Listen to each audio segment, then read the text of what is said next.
C'est un honneur de vous accueillir encore une fois dans l'émission Kanguka. Mon nom est Chris Dukomana. Aujourd'hui, nous sommes mardi. Vous allez écouter la première partie avec le serviteur de Dieu, Esdras Biranguza, et moi je vais continuer avec la deuxième partie.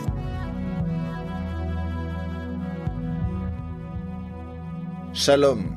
Aujourd'hui, je vais parler à quelqu'un qui porte une blessure intérieure. Une blessure causée par une personne, par une situation, une douleur émotionnelle que personne ne voit, mais que toi, tu ressens profondément.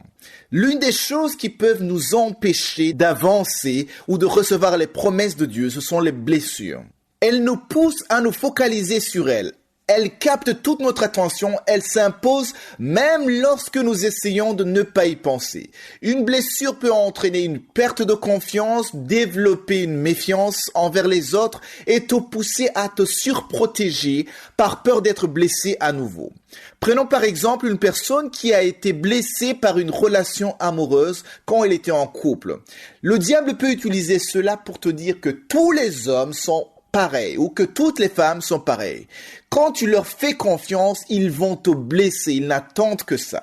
Donc il prend une expérience et en fait une généralité en disant que tous sont comme ça. Mais le plan de Dieu est de te donner celui ou celle qu'il a préparé pour toi. Au lieu de remettre cela à Dieu dans la prière, certains laissent la peur parler. Et ils disent, le mariage me fait peur. Quand je vois tous ces échecs, pourquoi irais-je m'exposer à la souffrance? Là, j'ai donné l'exemple du mariage. Mais il y a aussi d'autres exemples au niveau des projets qui n'ont pas marché, au niveau de la recherche d'un enfant. La personne est blessée à cause des fausses couches. Elle a peur d'essayer de concevoir à nouveau. Quand elle a conçu, elle a peur que la même chose lui arrive encore. Donc, il y a comme un traumatisme, une blessure. Le diable ne crée pas toujours les blessures, mais il les utilise. Il s'en sert pour installer la peur, nourrir le doute et te détourner de ce que Dieu a prévu pour toi. Quelqu'un me dira, mais tu ne sais pas ce que je vis. C'est toujours la même chose qui m'arrive. J'essaie, mais rien ne marche. Je suis toujours blessé par ça, par telle personne, par telle situation. On dirait que la personne a déjà conclu que dans sa vie, la vie est faite de blessures. Elle a déjà accepté que c'est ainsi dans sa vie. Si c'est quelque chose de cyclique, ne l'accepte pas alors. Ne te soumets pas à ça, car ce n'est pas le plan de Dieu pour ses enfants. Relève-toi, prie et brise ce cycle qui se répète, car il ne vient pas de Dieu. Une personne réveillée est une personne qui refuse d'être une victime, mais qui prie et prend autorité dans le nom de Jésus-Christ. Nous allons lire dans Psaume 147, verset 3. Il est écrit « Il guérit ceux qui ont le cœur brisé. Il pense leurs blessures. » Il existe plusieurs types de blessures et Dieu ne nie pas qu'ils existent. Il reconnaît ta situation, il reconnaît ta souffrance, il ne minimise pas ta condition.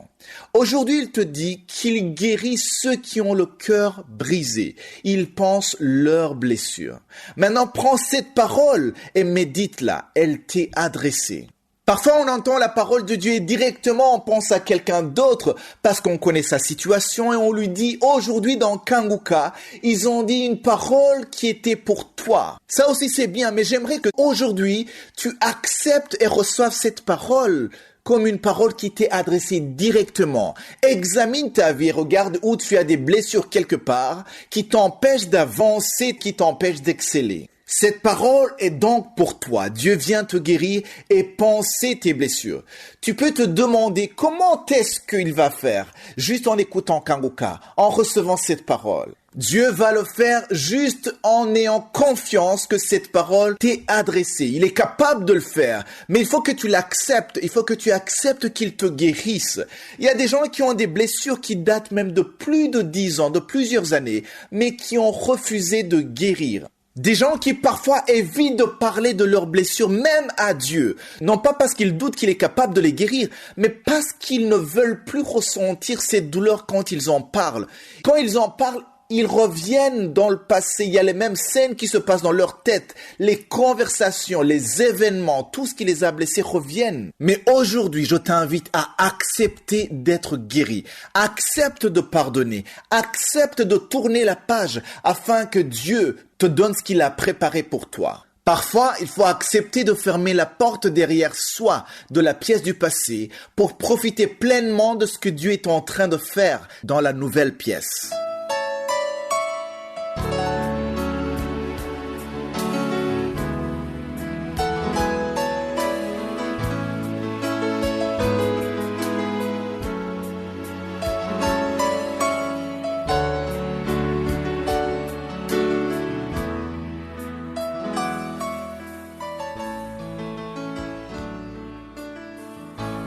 Nous sommes maintenant dans la deuxième partie, le moment réservé à l'enseignement. Nous continuons à étudier sur le thème le temps de Dieu. Nous avons vu que Dieu voit différemment les choses. La façon dont nous voyons les choses, c'est très différent. La façon dont nous concevons le temps, ça n'a rien à voir avec Dieu. Parce qu'on a vu l'exemple d'Abraham. Dieu lui a donné une promesse. Après 10 ans, ça a été difficile pour Abraham et Sarah de patienter. Mais 10 ans, c'était rien devant Dieu. On a vu ça. Ils ont pris la décision d'aider Dieu, de faire les choses selon eux. Et finalement, il y a eu Ismaël. On voit les conséquences. Je vous ai dit que les conséquences, nous les voyons même aujourd'hui. Il suffit d'écouter les informations, l'actualité, ce qui se passe dans les pays du Golfe. Ce sont les conséquences de l'impatience d'Abraham. Il a été impatient. Il voulait faire ce que Dieu avait dit, mais à sa façon. Et il y a eu des conséquences. La leçon que nous devons tirer, c'est que si nous voulons faire ce que Dieu a dit à notre façon, il y aura toujours des conséquences. Donc il faut attendre le temps de Dieu. Finalement, il s'est repenti, il a suivi la voie de Dieu. Il lui a fallu 25 ans pour voir ce que Dieu avait promis. Il avait promis un fils. Et son fils devait naître de Sarah, pas de Hagar, mais de Sarah. Et son fils, c'est Isaac. Donc, il a fallu 25 ans. Si Abraham avait bien compris, s'il n'avait pas essayé d'aider Dieu, certainement que Isaac serait né plus tôt. Mais plus tu traînes, plus tu essaies tes propres choses et ça va retarder l'accomplissement du plan de Dieu. Après, nous avons vu l'exemple de Joseph. Nous sommes sur Joseph et nous avons vu qu'il était droit. J'ai beaucoup parlé de l'intégrité de Joseph parce que Joseph craignait Dieu. Quand la femme de Potiphar voulait coucher avec lui, d'abord, elle a proposé de coucher avec lui. Joseph a refusé poliment. Il a dit qu'il ne peut pas pécher contre Dieu et aussi qu'il ne peut pas pécher contre son chef. Mais quand la femme a vu que Joseph ne voulait pas, elle a essayé de forcer. Elle a même menacé Joseph en disant « Si tu ne le fais pas, je vais crier que tu m'as violé. » Elle a même forcé en prenant son vêtement et Joseph a fui. Alors la question qu'on peut se poser ici, pourquoi Joseph a fui? Il était jeune, il n'avait même pas 30 ans à cette époque. Il avait l'énergie et cette femme était certainement une belle femme. Alors pourquoi est-ce qu'il a fui? Alors qu'il était plus fort que la femme, alors qu'il pouvait se battre, il pouvait dire « Ne me touchez pas, je ne peux pas le faire. » Parce qu'il savait qu'il pouvait tomber dans la tentation. Il pouvait être séduit. Et il savait que c'était quelque chose de terrible aux yeux de Dieu. Et il a décidé de fuir. Pourquoi est-ce qu'aujourd'hui les enfants de Dieu ne fuient pas? Parce qu'ils ne craignent pas Dieu. Celui qui ne fuit pas, il ne craint pas Dieu. Ou il ne comprend pas pourquoi il faut fuir. On a vu la lettre que Paul a écrite aux Corinthiens. Il a dit que le corps, c'est le temple de Dieu. Et celui qui détruit le temple de Dieu, Dieu le détruira. La leçon importante à tirer ici, c'est que les chrétiens ont intérêt à fuir. Il ne faut pas t'exposer devant le péché. Il y a des tentations qui sont là et il ne faut pas t'exposer. Pour fuir, il faut d'abord comprendre le danger de déshonorer la maison de Dieu et que Dieu a dit lui-même que c'est lui qui détruit sa maison. Ça dit ton corps, il le détruira. Pourquoi est-ce que tu t'exposes à cette situation? Il faut fuir. Tu es fiancé. Surtout vous qui êtes fiancé, ne dites pas, oui, on est déjà engagé, tout le monde sait qu'on sera fiancé. Tu n'as pas d'autorisation de coucher avec ta fiancée avant le mariage. Il faut attendre que ça soit officiel. Si tu le fais avant, tu es en train de déshonorer, d'abîmer la maison de Dieu. Et j'aime conseiller les fiancés, surtout les filles, n'allez pas visiter votre fiancé chez eux avant le mariage. Beaucoup tombent dans le péché parce que tu vas visiter ton fiancé chez lui. Et vous êtes deux à la maison. Il n'y a personne d'autre. Et voilà pourquoi la plupart tombent dans le péché. Pourquoi? Parce qu'il y a même des sentiments. Tu as des sentiments pour lui, vous vous aimez et vous allez dans un endroit secret. C'est facile pour le diable de vous faire tomber dans le péché et c'est pour cela qu'il faut fuir. Même si tout le monde sait que vous êtes fiancés, vous allez vous marier, attendez le jour du mariage pour honorer Dieu, pour glorifier Dieu. Je le répète souvent parce que nous avons des témoignages de ceux qui ont suivi ça et qui ont vaincu le péché d'impudicité parce qu'ils se sont protégés. Il faut vous protéger. J'aime aussi conseiller les couples qui se préparent au mariage, allez vous rencontrer dans des lieux publics, là où tout le monde vous voit et que le diable ne peut pas vous tenter de commettre le péché.